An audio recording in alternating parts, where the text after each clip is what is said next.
as we listen to the epic intro of Django Unchained, we are now going to hop into battle on Mind here with Gecko Italico driving his T32. Welcome back to Tomahawk's channel. Today we're going to kick off with some pretty cool gameplay here.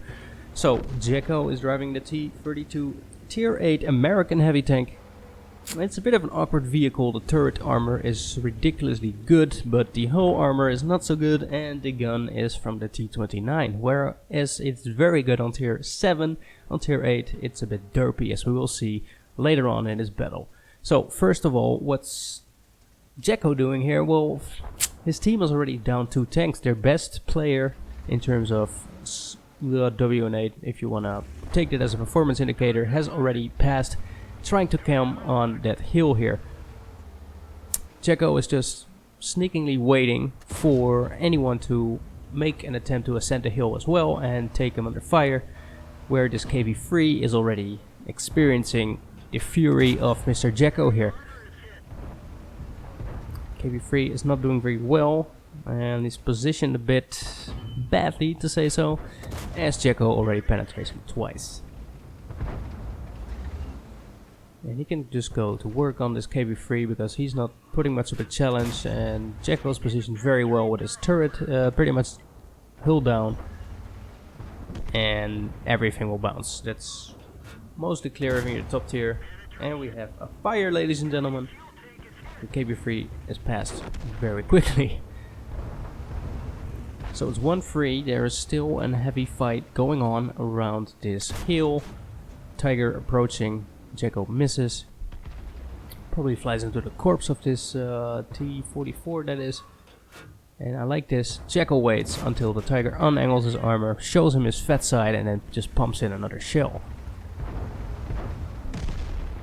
So this gun has pretty horrible accuracy of 0.4 if I remember correctly, with an alpha damage of 320 on average. So roll slightly low here,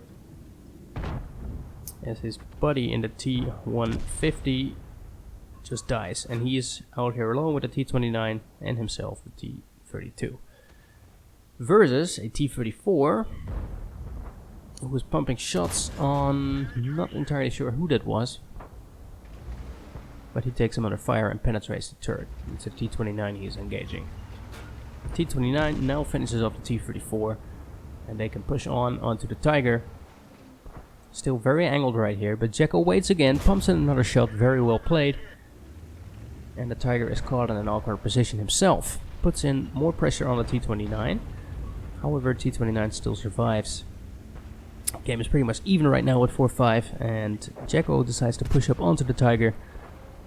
Tiger bounces, but he bounces as well. It's kind of ridiculous that this shot actually bounced.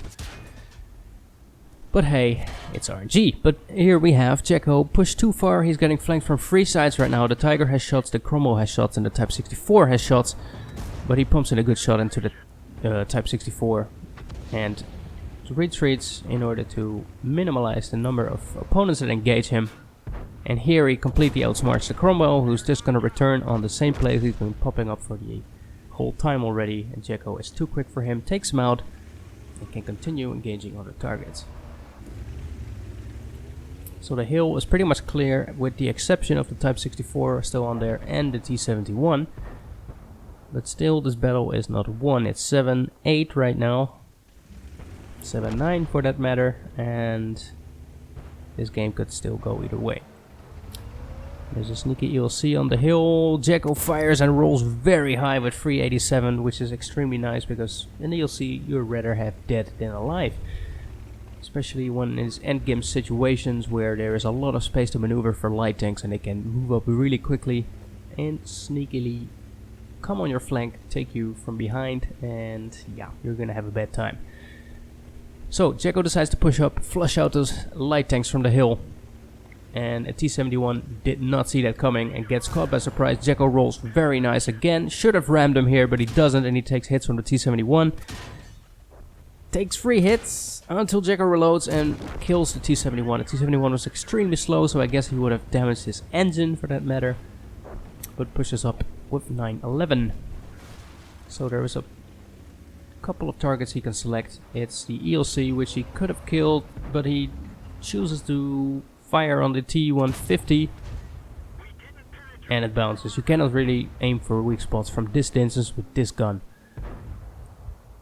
T150 bounces as well, whereas Gecko bounces again, reloads for an APCR shell in order to make sure that a shot penetrates wherever it hits. Shoots under the target, and this is what I mean with this accuracy. There's now an ELC behind him, so he needs to watch out for that. AMX 150, 5100 also pushing up.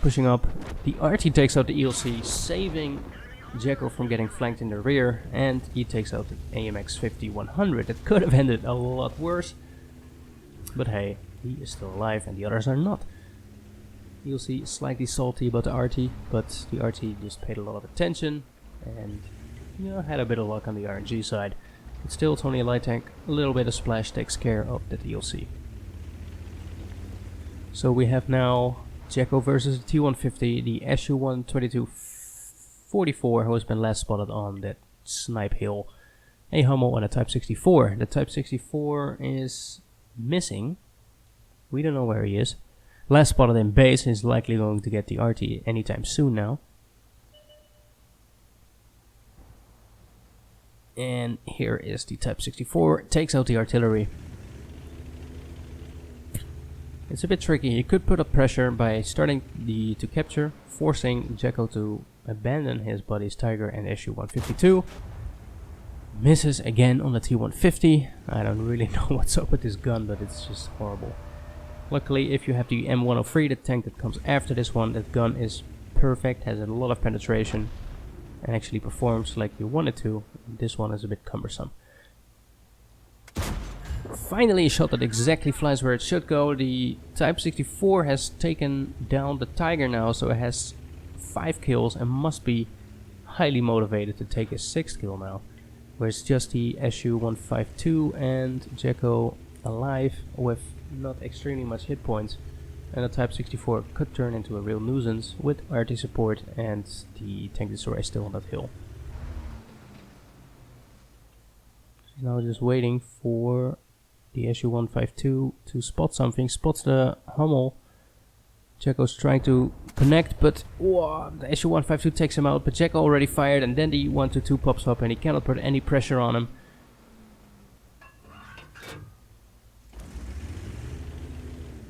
And there's a darn Type 64 who is now putting pressure on the SU-152 from the rear. But Gecko saves his behind. However, there's still that sneaky tank destroyer up that hill who is very likely to take out the 152 now. Gecko should do now is put a bit more pressure on the target here, because he's still far away. Maybe likely to escape still, but yeah, we don't know. So Gecko takes a punt, slides down the hill like a true pro, and starting to engage the SU-12244. The thing has an extreme rate of fire of reload of 6.6 if you have a decent crew on it, so that's probably a hell of a lot quicker than this T32, who has a reload of about, I would say, 8-9 seconds. Needless to say that SU-122 has an alpha damage of 390, takes out the SU now. And now it's 1 versus 1. 840 hit points versus 500 something. The penetration on the SU is pretty bad though, 175 only. And that could, the turret at least could easily withstand those shells. So Gecko decides to put on pressure. He must, because it's his game to lose actually, with 6 kills already. Takes a bit of a risky move here to move in right with his side facing that, but still the SU-144 is still back there. Does he have a shot? Can he connect? And he does connect, and he does penetrate. Now the SU-122 is mad and starts to put pressure on him, and he bounces, and it looks like it went in the lower part of the turret. Gecko completely misses. This is again this gun not behaving like it should. And there we go. Almost 5,000 damage done in this game. Connects the other shell. That was his last premium shell, so now he has to do it with his AP shell. as the SU bounces once again. Bounces off that very well sloped 90mm armor of the SU-122. Come on. Takes a hit, but he shoots HE and he takes him out. GG. Let's have a look at the results. We have Gecko's end battle results screen. We start from the top with an ace tanker. We have the Bruiser, of course, for causing so many critical hits. The Hand of God. Arsonist, Duelist, Fire for Effect, Shell Proof. But also we have a Steel Wall. We have a High Caliber and of course a Top Gun for having these 7 kills. Without a premium account he have earned 52,000 credits and a ×3 of almost 5,000 XP. With more than 7,000 XP if he would have run a premium account here. So we see here he's almost doubled the XP from the number 3 here with 1,592 experience with 5,328 damage done. That's actually a great game. A little bit of a heartbreak for this Type 64 as 2,500 damage for a Type 64 is pretty darn respectable as well. And you see he has almost 1,000 base XP on a loss here, and he's luckily for him, or actually badly for him, he didn't get a battle hero, so he won't get any courageous resistance here. So detailed report, 29 shots of which 23 hit and 18 actually penetrated. And you see that only 835 damage have been done from a distance for more than 300 meters.